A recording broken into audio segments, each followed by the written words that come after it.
Assalamualaikum warahmatullahi wabarakatuh. Bagaimana kabarnya teman-teman semua? Semoga tetap dalam keadaan sehat dan tidak kurang suatu apapun. Selamat bertemu kembali dengan saya. Pada kesempatan kali ini saya akan menjawab pertanyaan-pertanyaan yang sudah kalian tanyakan di minggu lalu. Akan saya jawab di video kali ini. Yang pertama ada pertanyaan dari Mila Purnamasari yang menanyakan apa yang dimaksud dengan uji validitas dan uji reliabilitas. Uji validitas dan uji reliabilitas itu pengujian untuk menilai keakuratan dan keabsahan dari instrumen penelitian. Tapi yang diuji validitas dan reliabilitas biasanya instrumen berupa kuesioner dengan skala Likert 1 sampai 5. Nah, kenapa kita harus menguji validitas? Contohnya begini, kalau kita menyusun instrumen penelitian, ada 10 pernyataan dalam kuesioner. Ada 1, 2, 3, sampai 10. Nah, kita lakukan uji validitas untuk mengukur mengukur keakuratan secara parsial atau satu-satu, poin ke-1, poin kedua. Pernyataan ke-1 valid atau tidak, pertanyaan kedua valid atau tidak. Jadi itu adalah uji validitas untuk menguji keabsahan dari instrumen penelitian per butir pernyataan. Selanjutnya ada uji reliabilitas. Kalau uji reliabilitas itu keabsahan seluruh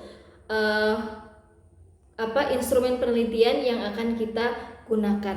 Kalau uji reliabilitas untuk melihat apakah instrumen penelitian yang kita gunakan itu bisa digunakan lagi atau tidak di penelitian berikutnya.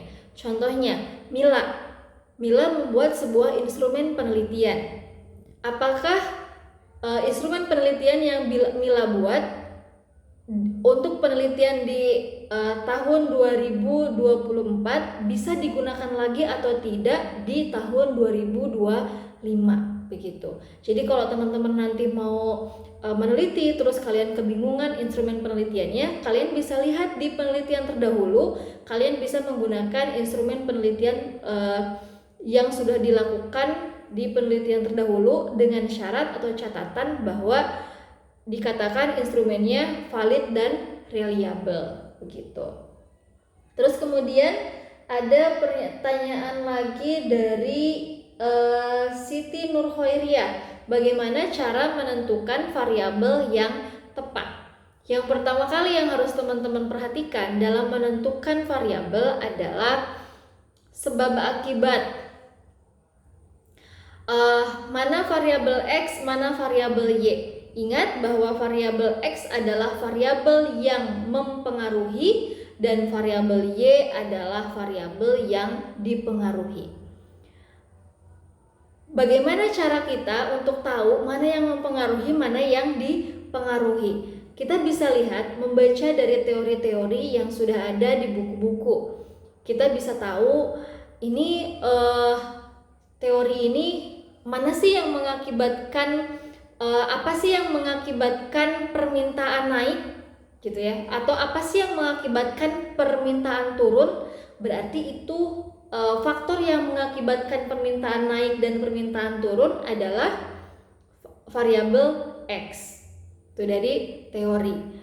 Terus kemudian kita juga bisa lihat dari penelitian terdahulu. Penelitian terdahulu kalau kita mau meneliti tentang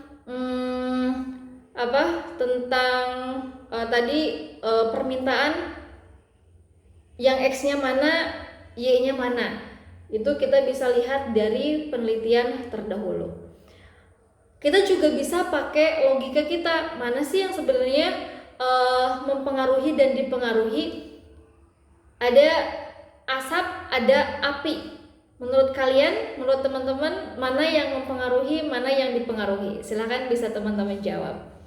Oke, berikutnya ada pertanyaan dari Imelisa. Apa teknik sampling dan bagaimana menggunakan teknik sampling?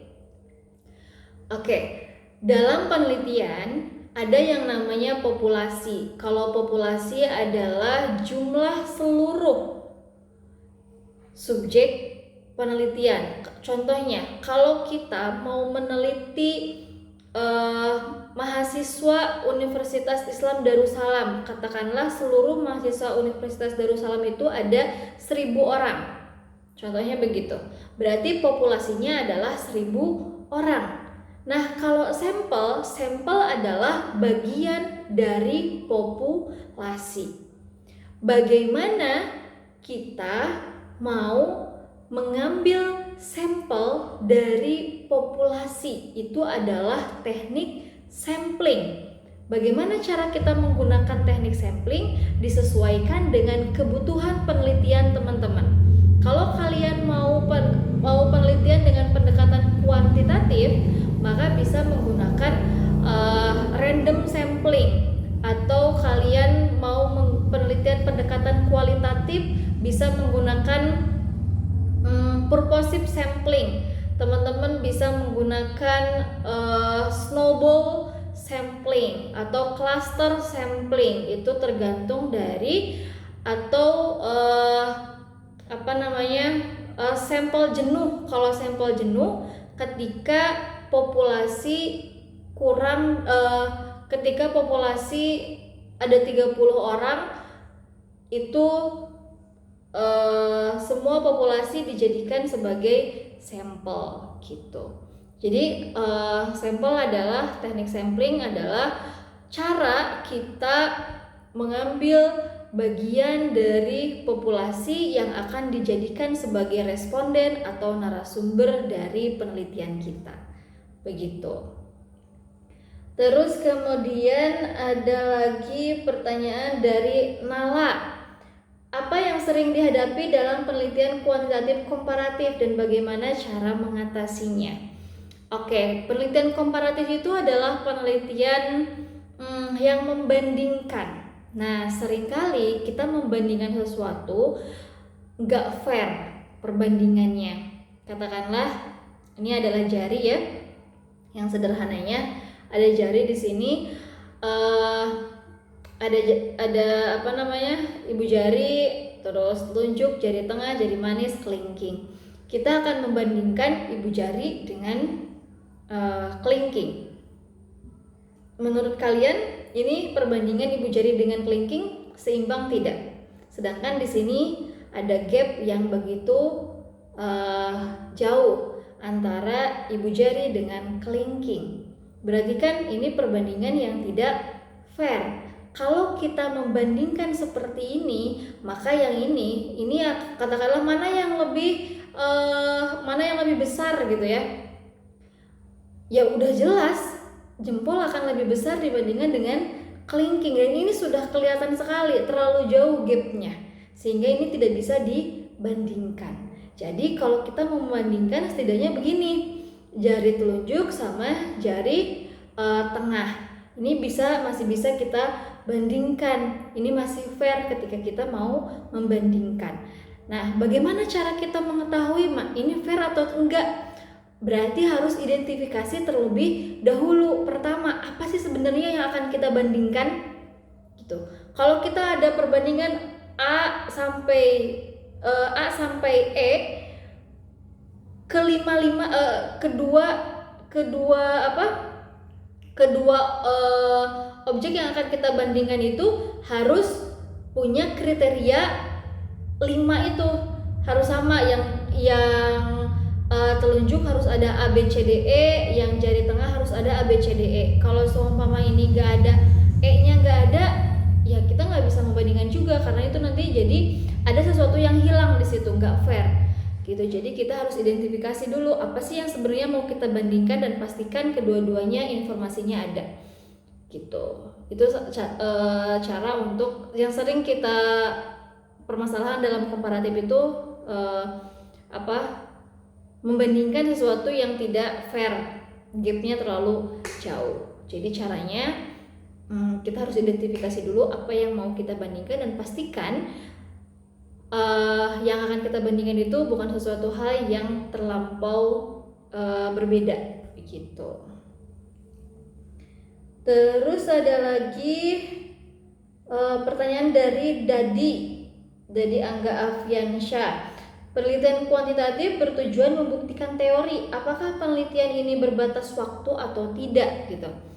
Oke, waktunya ini apanya? Apakah teorinya yang berbatas waktu atau apa? Kalau teman-teman mau meneliti sebuah teorinya, sebenarnya kalau kalian mau meneliti teori dari masa lampau diteliti saat ini, yaitu boleh, sah-sah saja. Apakah teori masa lampau, katakanlah teori-teori yang diaplikasikan di masa Rasulullah, apakah masih bisa digunakan pada saat ini? Nah, itu boleh diteliti tuh. Padahal kan teorinya udah jauh banget tuh, udah berapa ribu tahun yang lalu gitu ya. Nah, itu bisa diteliti, boleh diteliti kalau kita mau meneliti teorinya. Tapi kalau kita mau meneliti kayak sebab akibat, terus kemudian penelitian komparatif, maka kita gunakan teori-teori kurang lebih 5 tahun terakhir yang bisa kita gunakan teorinya. Jadi kenapa 5 tahun terakhir? Setidaknya ada pembaharuan teori. Ada orang-orang yang ada peneliti yang khusus meneliti tentang teori. Apakah teori ini masih bisa digunakan atau tidak? Apakah teori ini masih layak atau tidak? Nah, maka kita menggunakan kalau dalam pendekatan kuantitatif kita menggunakan teori yang sudah ada dan minimal 5 tahun terakhir itu yang paling aman untuk menggunakan teorinya.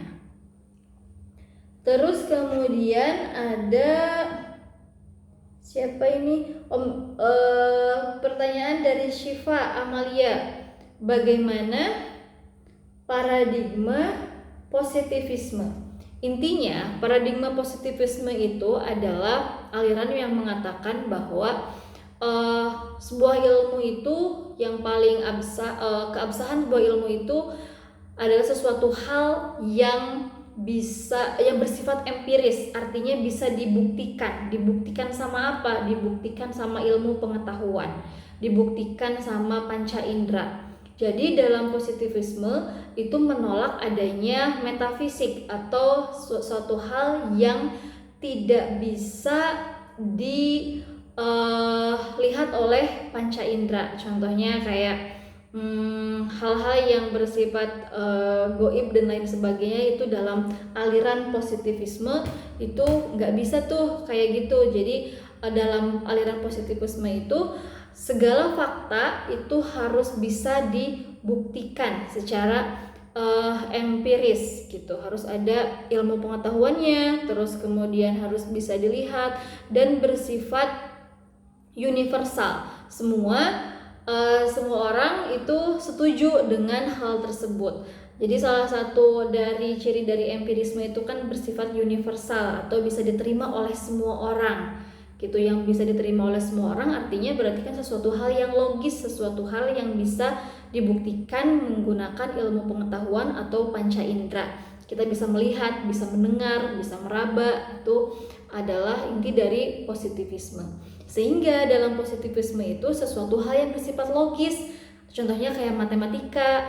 Terus dalam ilmu sosial, positivisme itu bisa melihat hubungan kausalitas sebab akibat dari manusia, dari kegiatan manusia itu ada sebab akibat gitu.